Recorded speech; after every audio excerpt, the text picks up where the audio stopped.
It is the evening of October 20th, and I'm set up in what I feel like is a really good spot here. I have trail cam video of the G2 buck, the Big 6, and Ghost coming through a scrape up here about probably 200 yards from me at like 7:20, right after it gets dark. And they're coming from just the way I could see they were coming from in the trail camera. I know what bedding area they were coming out of. So I'm set up right in between where that camera is and this bedding area where I think where they came out of. So I have high hopes as to maybe laying eyes on one of them deer tonight. It might be hopefully it's still light. But it's really warm out. Squirrels running all over the place. I'll tell you what, the next cold front we get, the woods is gonna just go nuts. I mean, we're right on the brink of it getting really good here. I think some north winds will do it for us.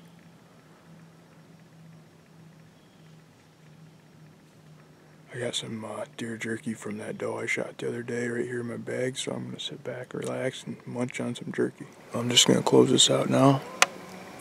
Never saw a deer. Nothing. Zero. It's too hot out. They're not going to be moving until after dark. But I'm going to answer a bunch of questions that you guys have for me when I get back home, so I'll end this video with answering your guys' questions. Okay, we'll start right in here with some of these questions you guys have for me.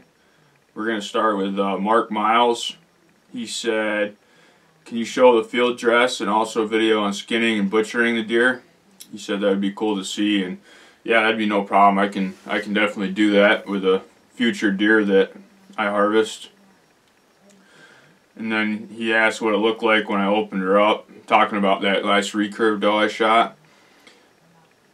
I had just nicked one lung and I got a lot of liver with it. So that's what the deal was with that. Drew Smith asks, so what do you pay for the tags, and are the buck tags more than the doe tags? I personally don't pay for any of my tags because my parents had got me a lifetime license when I was just a little kid, so I was really fortunate with that. I don't know what you pay. I've never had to pay for them, luckily. Mark Miles asks, will you be selling your products via PayPal, or how will you sell your gear? Our gear will be up within the next month. It's going to be hats and t-shirts, and eventually, not this month, but later on we'll have some barrel stickers and decals. But we will be selling it through PayPal, and you'll be able to get a link right off my YouTube channel to buy that stuff. So that will be out soon. Double Drop Tying Hunter asked, so in your situation where you're targeting 3.5-year-old bucks, if you had the opportunity to go elsewhere to hunt big mature deer, where would you prefer to go? Well, out in the Midwest, obviously, the best deer hunting in the country in Iowa, Missouri, Kansas. I actually did do some deer hunting while I was stationed at Fort Riley, Kansas. I deer hunted out there, but the public land out there is so highly pressured, where I was at least, near Topeka, Kansas and Manhattan, Kansas, that it was really hard to find a spot that wasn't already being hunted by somebody. But those are the places I'd like to go to hunt big deer. Kenty70 asks, how high is your stands normally? I usually go about 18 feet, depending on the situation I'm in. That's plenty high for me. Nyan Streams asks, how do you age deer? Is it based on size, color, proportion of some sort?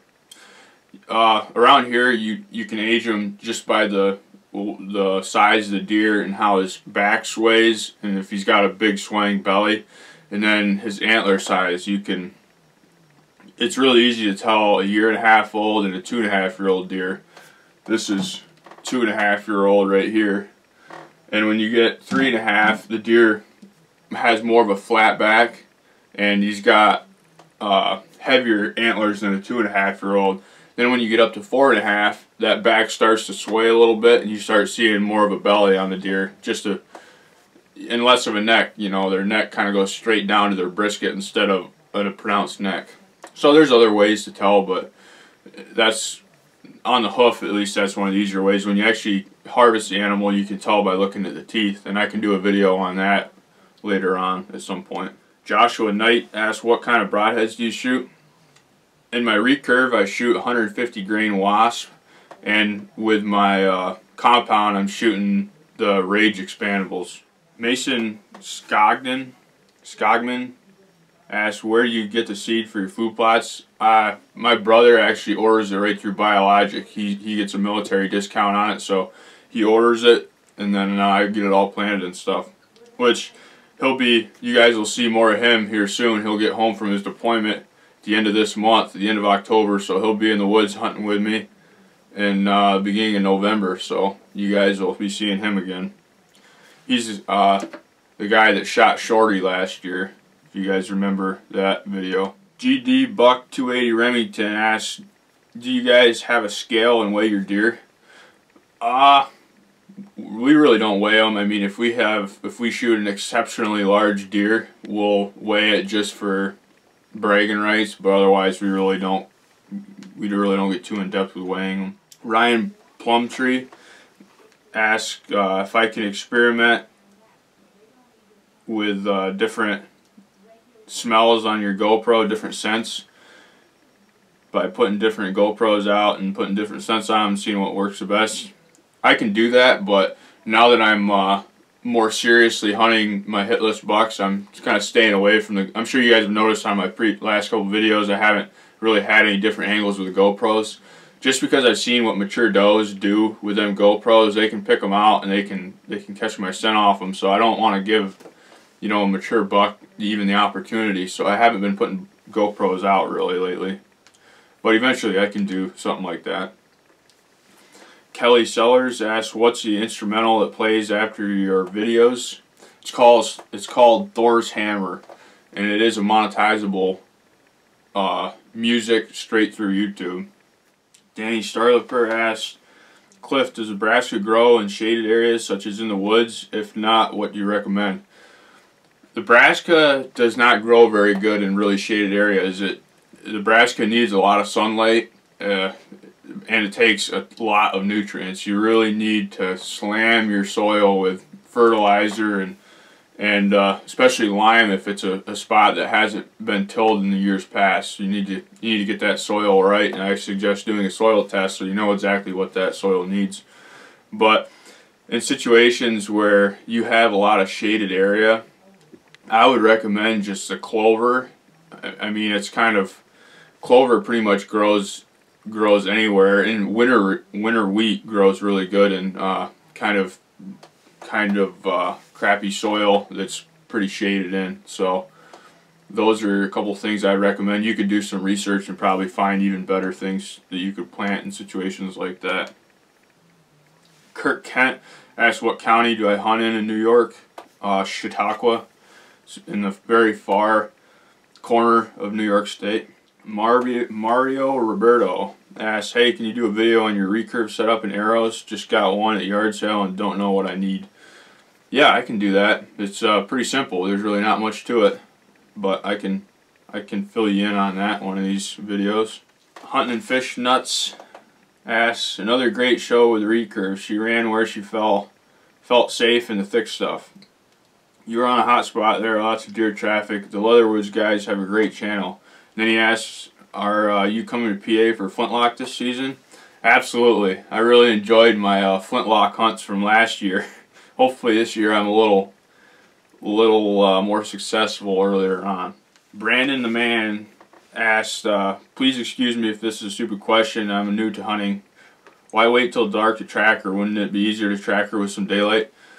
After you hit a deer with an arrow, or even a rifle of any sort, if you don't see that deer go down and see that he or she is expired, you want to give her some time, because oftentimes it takes a little while for them to actually expire. So that's usually, you just give them some time to die, depending on what the shot is. if I'd have known my shot was where it wasn't as good as it was, I would have waited until the next morning. I wouldn't even went after that recurve doe this last time. I would have waited, but it worked out and I ended up finding the deer, so that's why you want to wait. You don't want to bump them. And Hank Blagg asks, why are banded birds so exciting? What do you do with them? Banded ducks or geese are cool because it's kind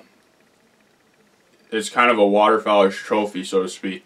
You just call the band number in and you're doing something good for the biologists that study their migration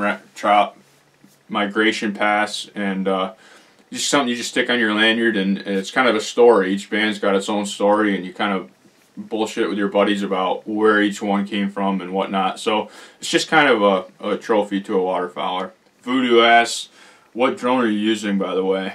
I'm using the Phantom 4 Pro Plus. Great drone. It'll run you about $2,200 to $2,400. Zach Wagler asks, what's the biggest deer you've killed? The biggest deer I've ever killed was only 120 inches, so not that big. But I plan on beating 120 inches here very soon, so we will keep spending time in the woods. Andrew Williams asked, are you shooting a fixed crawl? I'm planning to switch from instinctive to better consistency. Seems like working out well for you. Yeah, actually, I've switched a lot since I started recurve shooting 3 years ago. When I started, I shot split finger, and I got pretty good with that, but I just didn't have the control that I felt I should. And then I just started 3 fingers under, which I finally had better control, because when you pull back with a recurve, that arrow is more in line with your eye, instead of when it's 3, it's farther away when you're split finger. And then I had a guy talking to me about doing the fixed crawl, and I got to thinking about it, and I'm like, well, I'll try it. So a fixed crawl is when you do 3 fingers under, but you usually give like 1.5 inch gap in between your arrow, and then you put another O-ring down here so you can have kind of an anchor point every time, where when you pull back to release, you're hitting that anchor point. And what it does is exactly what you said. It gives you way more consistency, and it brings that arrow more in line with your eye, with your line of sight. So when you're shooting, and as soon as that anchor point hits your cheek, I let her fly. And I've shot absolutely fantastic since I started doing that, and I'm not going to change it. That's definitely the way to do it for me. But each recurve shooter does it different. That one guy asks, great shot, but I'm betting most of that meat wasn't any good. Shame when that stuff happens. Actually, I used every bit of that deer. That deer is totally fine. It got down to 33 degrees that night, and we've been eating the deer since I shot it. The meat was totally fine. There was nothing wrong with it. So none of that deer got wasted. Mole Man says, I asked you a couple of questions previously which you failed to answer, although it didn't surprise me. Honestly, all you display as regards to your videos is complete ignorance. And all that really comes across from you is how much of a gun-addicted fool you are. It's not impressive, and you obviously don't realize how dumb this makes you look.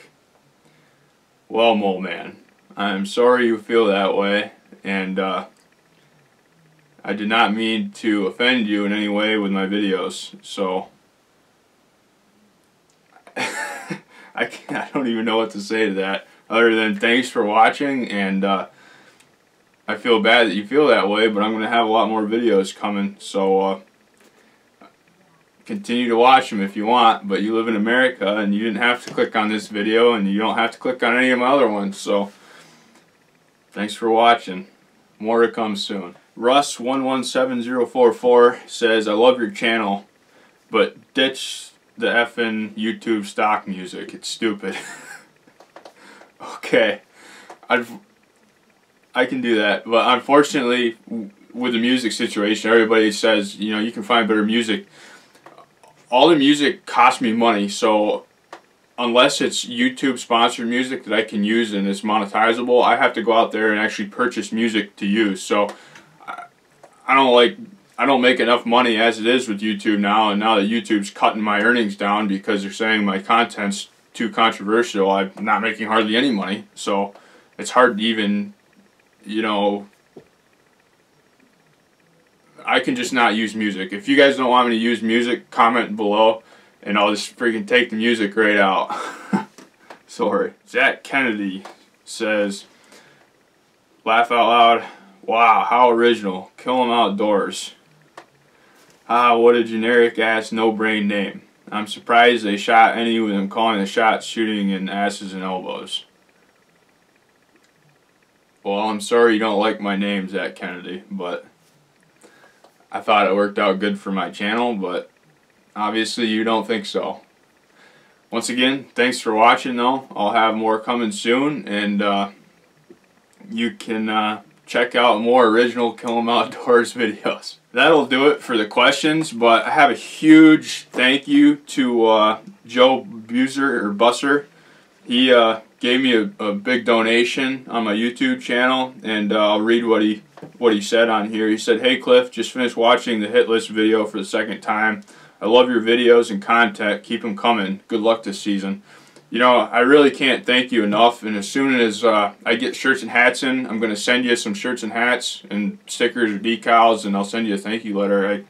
You know, that really means a lot. It's I put a lot of work into this channel, and it's really nice to see that people really enjoy it that much to actually go out of their way to send me some money to make my channel better. So all the money that I'm making, I'm putting in a separate account, and I'm going to put toward a 4K video camera so I can bring you guys better, clearer content and just better videos. I mean, this channel is only going to get better, and I'm going to make sure it does. And it's because of guys like Joe that I'll be able to make this better. So I cannot thank you enough, Joe.